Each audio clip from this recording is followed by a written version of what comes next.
Halo YouTube, kembali lagi dengan Ilmu Gunung Traders. Oke teman-teman ya, kita akan melanjutkan seri episode keempat, Spiritual Mind. Oke, langsung saja.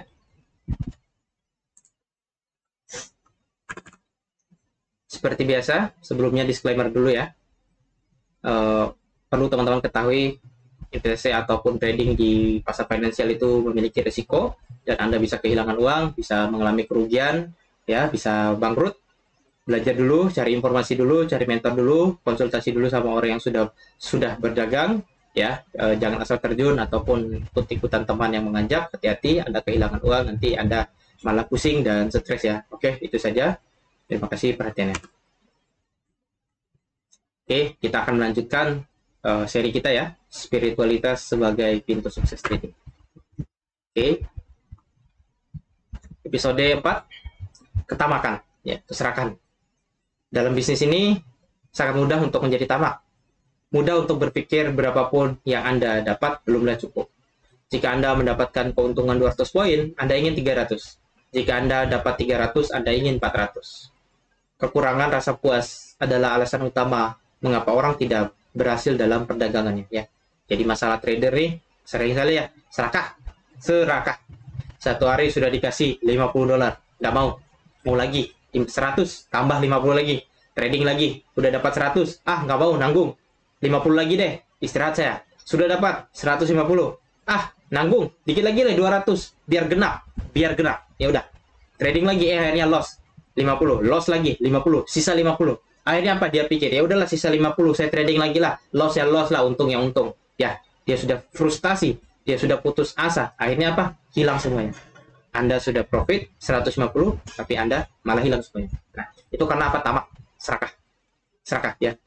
Jadi banyak orang itu serakah, dia nggak punya kepuasan, nggak pernah stop, ingin terus, kurang terus ya. Dan akhirnya apa? Hancur ya.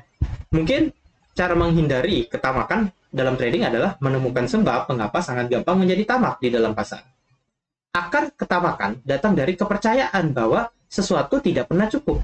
Nah, ketika pasar terus bergerak, bukankah mungkin mendapat lebih banyak? Ya.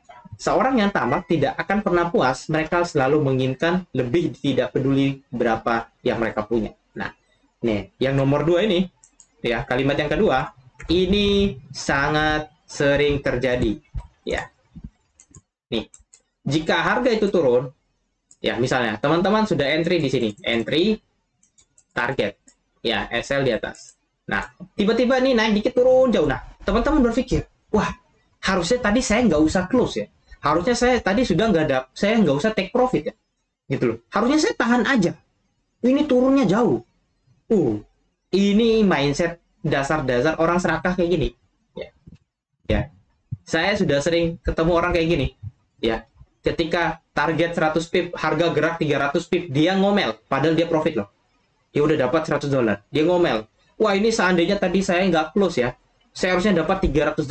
Lihat cara dia bicara. Dia sudah dikasih uang, tapi dia protes. Seandainya saya tadi tidak menerima uang ini, saya bisa dapat 300. Sekarang saya tanya, kalau misalnya harga itu ya tidak bergerak seperti ini, Anda pasti akan lebih ngomel.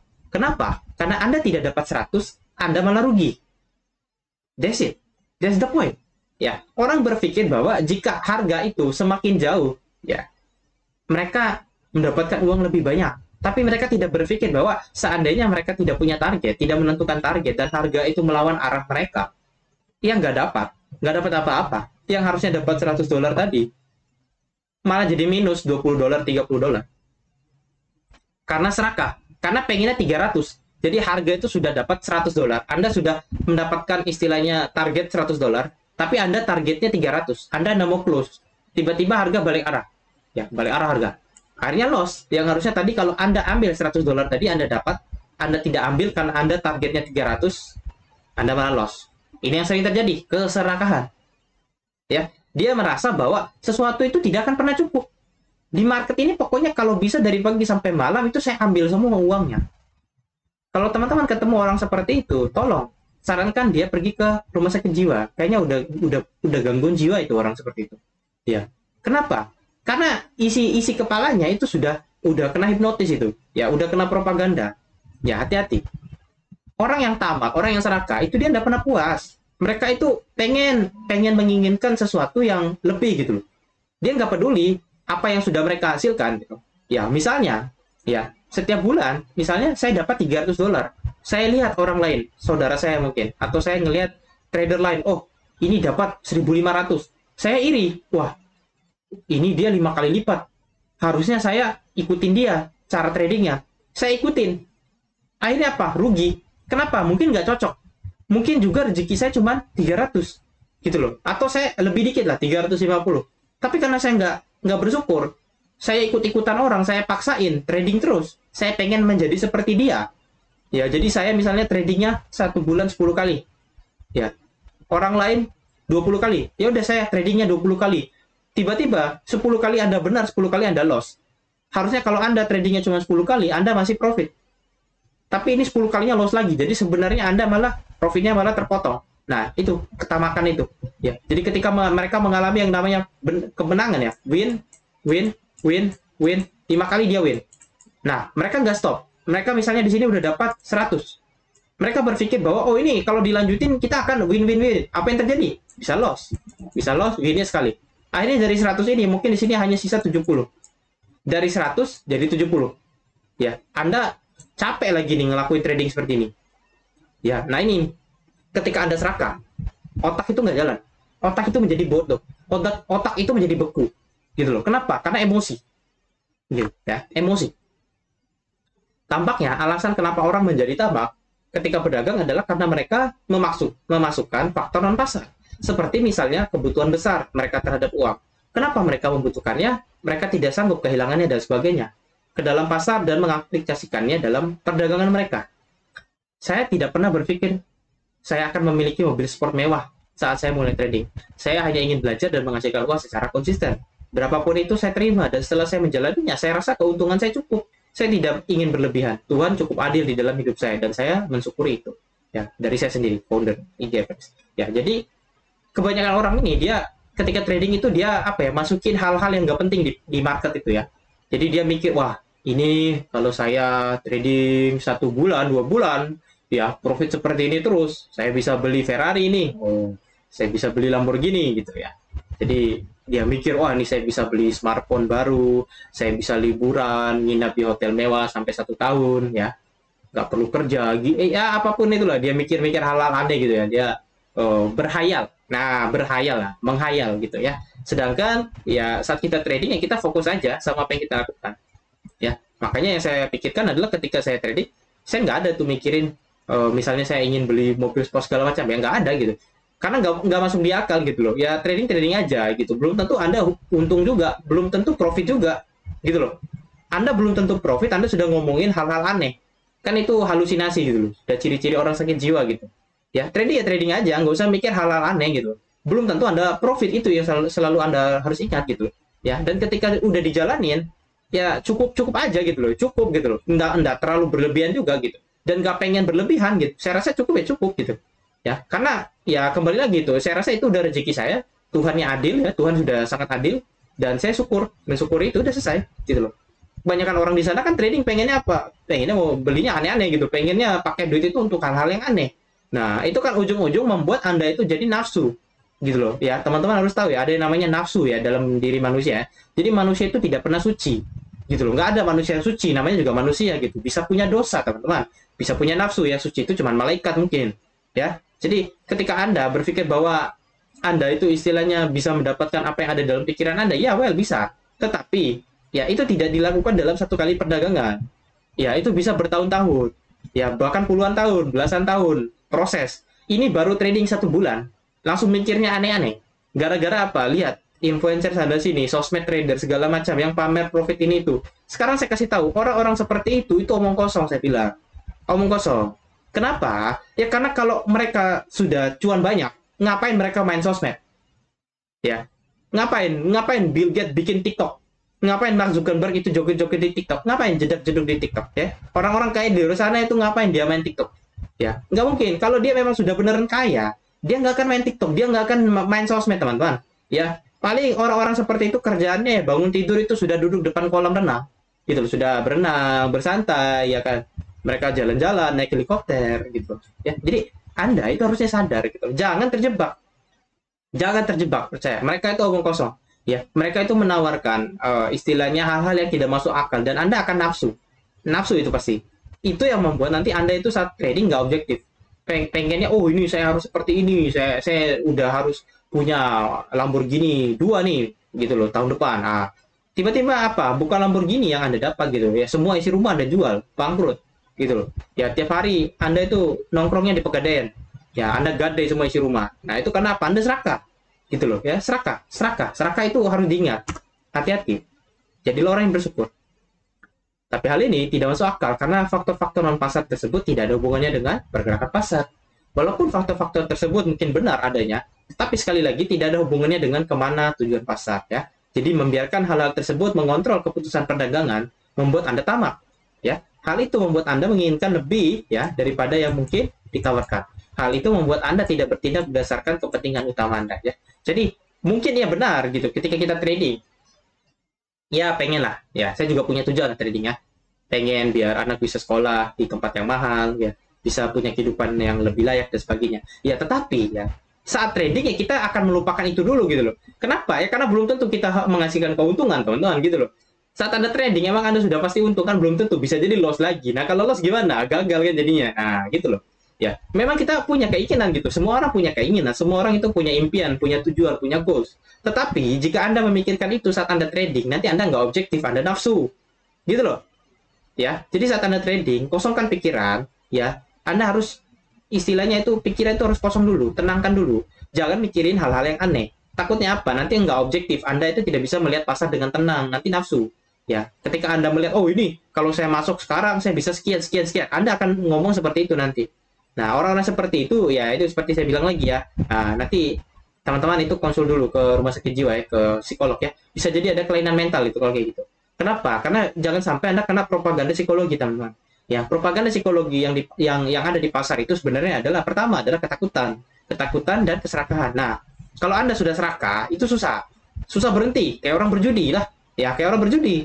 Orang kalau sudah serakah susah berhenti. Nah, sedangkan trading ini ya harus punya kontrol. Anda memang bisa trading setiap saat, tetapi Anda harus punya kontrol. Anda tidak bisa trading dari pagi sampai malam. Ya, karena ingin mengejar itu apa Lamborghini dan Ferrari Anda itu yang belum tentu tokonya itu buka nanti saat Anda punya duit gitu loh. Bisa jadi tokonya sudah tutup juga. Nah, gitu loh. Jadi kadang orang itu berpikir hal-hal yang terlalu jauh.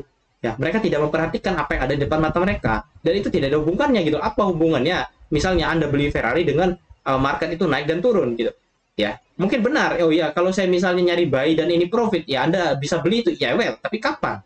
Nggak hari ini gitu loh. Jika bukan hari ini, kenapa Anda pikirkan? Ya, jadi gitu loh.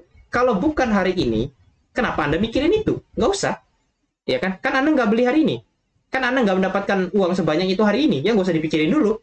Ya, jadi kalau istilahnya kata orang-orang tua dulu itu ya, kalau Anda mau membeli sesuatu, pikirin kalau nanti duitnya udah ada. Kalau duitnya udah ada, baru dipikirin. Kalau duitnya belum ada, ngapain dipikirin? Ya, menghayal itu aneh-aneh gitu. Ngapain pusing jadinya? Kerja dulu, cari duit dulu. Kalau duitnya udah ada, baru Jadi kayak kita nih udah punya budget gitu loh. Saya punya duit 10 juta. Saya mau ganti smartphone. Nah, ketika saya punya duit 10 juta, saya baru mikirin, saya ganti smartphone apa ya? Merek apa ya? Karena saya sudah punya duitnya. Tapi kalau saya belum punya duitnya, ayo. Bingung juga, ngomong-ngomong, saya mau beli ini, mau beli itu, beli ini, beli itu, tapi nggak ada duitnya. Omong kosong, itu yang saya bilang, omong kosong. Ya, jadi kita itu, kalau hari ini bukan waktunya, nggak usah dipikirin. Ya, fokus aja hari ini apa yang kita trading. Ya udah, fokus aja hari itu trading. Karena belum tentu hasilnya profit. Bisa jadi loss. Gitu. Kesimpulan, ingatlah apa tujuan Anda masuk ke dalam dunia trading. Ingatlah, Anda tidak sedang masuk ke dalam gedung kasino. Anda harus menyadari bahwa Anda benar atau tidak. Anda harus tahu di mana Anda berada. Anda harus sadar dengan siapa Anda berdagang. Banyak trader yang tidak paham konsep dasar berdagang. Mereka ingin sesuatu yang cepat, mudah, dan banyak. Saya rasa banyak trader yang gagal bukan karena mereka tidak cerdas dan tidak punya modal. Namun mereka rela mengorbankan apa yang mereka miliki dengan apa yang mereka inginkan. Sesungguhnya, ini pertukaran yang tidak sebanding. Ya, dari saya sendiri. Ya. Jadi banyak, saya lihat orang-orang di luar sana, mereka itu satu bulan udah menghasilkan 1.000-2.000 dolar. Tetapi mereka merasa kurang. Akhirnya mereka deposit lagi. Berharap bulan depannya mereka bisa ngasih 2 kali lipat. Tapi apa yang terjadi? Mereka malah loss. Ya, ini yang namanya pertukaran yang tidak sebanding. Ya, Anda mengorbankan apa yang sudah Anda miliki dengan apa yang Anda belum miliki. Anda pengennya double. Akhirnya Anda serakah, Anda nafsu. Ya, sudah dikontrol oleh yang namanya emosi. Gitu loh. Anda pengen yang cepat, pengen yang mudah, pengen yang banyak. Ya, Anda sudah seperti berjudi, Anda sudah seperti masuk ke dalam yang namanya kasino. Dan itu tidak baik. Ya, jadilah trader yang waras dan penuh kesadaran. Pasar tidak pernah membatasi berapa keuntungan yang bisa Anda capai. Pasar akan selalu seperti itu. Dan Anda harus berpikir jangka panjang. Anda harus menikmati perdagangan Anda. Anda harus melupakan nilai uang yang berjalan pada saat itu. Anda harus tahu bahwa itu hanyalah salah satu bagian dari perdagangan Anda. Anda akan terus berdagang. Bukankah jika Anda sudah terjebak oleh satu perdagangan, Anda akan lebih sulit melanjutkannya? Ya, jadi ini ada satu kutipan ya. Sesuatu yang besar tidak cepat, sesuatu yang cepat tidak besar. Dari Lo Keng Hong ya. Jadi trader itu banyak-banyak minum air putih biar waras. Ya, kenapa? Ya biasanya tuh Anda itu kadang seperti orang kena hipnotis, nggak sadarkan diri. Ya, ketika Anda itu trading ya, Anda itu melihat profitnya, gitu loh. Jadi ngelihat uang itu loh. Jadi uang itu kan gerak ya. Semakin harga naik, jadi kan nominal profit Anda itu kan semakin naik. Nah, tetapi itu menyebabkan Anda itu kena psikologi itu, propaganda psikologi. Akhirnya apa? Target Anda di sini, Anda sudah close di sini. Jadi Anda close di sini, target Anda padahal di sini. Nah, karena Anda lihat duitnya. Oh, ini sudah profit 150. Close. Ya. Walaupun belum mencapai target. Nah, itu kalau sudah kena terjebak ya, sudah kena jebakan cara main seperti ini, itu nanti trading yang selanjutnya pasti sama. Dan itu akan jadi kebiasaan. Kalau udah kayak gitu, percuma Anda belajar yang namanya metode, percuma Anda punya sistem, percuma Anda punya yang namanya segala macam itu, risk reward, probabilitas, segala macam itu, omong kosong saya bilang, nggak guna. Ya, karena cara Anda jalanin trading Anda aja sudah salah. Dan Anda hanya fokus pada yang namanya duit. Jadi kalau Anda trading hanya nyari duit, saya rasa lebih baik pergi aja ke meja judi, sama aja gitu, hasilnya duit juga gitu, bahkan lebih cepat. Mending ke meja judi aja, nggak usah trading ya, biar jangan orang kira bahwa trading itu judi gitu ya. Penjudi yang trading, bukan trading itu judi. Penjudi yang trading ya, bukan trading yang judi ya. Si penjudi ya, dia bikin akun trading, dia judi gitu loh, dia judi di situ. Makanya trading disebut judi itu ujung-ujungnya, karena orang di luar sana banyak ngelihat ya, para trader yang seperti penjudi itu, mereka itu penjudi yang masuk ke dalam dunia trading gitu loh. Jangan kebalik gitu loh. Trading itu nggak judi, bro. Ya, penjudi yang trading. Nah, jadi saya bilang seperti itu gitu. Mereka itu mentalnya memang sudah mental judi gitu loh. Ya, karena ya gimana ya, banyak orang istilahnya ngelihat orang seperti itu ya lucu aja gitu. Ya, kerjanya setiap hari ya full margin. Ya itu kan apa? Itu penjudi gitu. Ya, nah jadi harus diingat bahwa sesuatu yang besar itu nggak cepat, sesuatu yang cepat juga nggak besar. Jadi Anda harus menikmati proses, Anda harus jangka panjang gitu loh. Ya, kalau hari ini misalnya Anda baru profit $10, terus Anda pengennya langsung dapat 1.000, itu kan nggak masuk akal. Ini nggak masuk akal gitu. Yang Anda harus lakukan ya Anda jalani aja dulu. Ya 10 pelan-pelan gitu. Nggak usah pengen cepat-cepat, kaya, pengen apa itu serakah itu, ngapain? Ya, ketika Anda semakin mengejar keserakahan Anda, sebenarnya Anda tuh terjebak juga gitu. Terjebak kebodohan juga gitu ya. Jadi sudah terpengaruh oleh yang namanya uang gitu loh. Padahal uang itu bisa hilang juga. Toh Anda trading juga bisa loss gitu. Ya itu kalau Anda sadar gitu. Ya, jadi semoga teman-teman paham ya tentang yang namanya ketamakan ini, tentang yang namanya keserakahan ini ya. Ini sangat berbahaya karena banyak trader di luar sana itu mereka itu istilahnya mempengaruhi ya satu sama lain ya, sehingga orang-orang itu akan menjadi nafsu ya, para trader yang mengikuti mereka menjadi nafsu ya, mereka mengejar istilahnya keuntungan yang besar sesaat, keuntungan dalam satu hari ya, istilahnya itu kayak main lotre, kayak kocok dadu udah. Pokoknya hari ini ya udah saya deposit 10 juta, entah jadi apa terserah, jadi bebek, jadi ayam lah. Nah, jadi itu mendasari mereka untuk mendapatkan sesuatu yang lebih besar ya. Mereka terpengaruhi, mereka terpancing ya. Jadi hati-hati teman-teman, jangan sampai terjebak ya. Syukuri saja jika Anda mendapatkan profit yang cukup, syukuri saja, tetap jalankan ya, sistemnya diperbaiki aja pelan-pelan. Jangka panjang itu pasti profit besar malahan. Tapi kalau baru mulai dan Anda langsung pengen profit yang besar, saya rasa Anda nggak cocok gitu. Anda nggak cocok karena dunia trading ini ya, namanya pasar ya, grafik harga itu dia bisa naik bisa turun. Jadi Anda bisa jadi salah gitu loh. Anda bisa jadi benar. Ketika Anda sadar bahwa Anda bisa salah, maka tidak ada yang cepat, tidak ada yang instan. gitu. Oke, itu saja teman-teman dari episode 4 tentang ketamakan atau keserakan ini. Semoga Anda bisa memperbaiki mental Anda ya. Semoga sistem tradingnya lebih baik, mental tradingnya lebih baik ya, dan psikologinya lebih baik. Itu saja, sampai jumpa lagi di seri selanjutnya. Bye bye.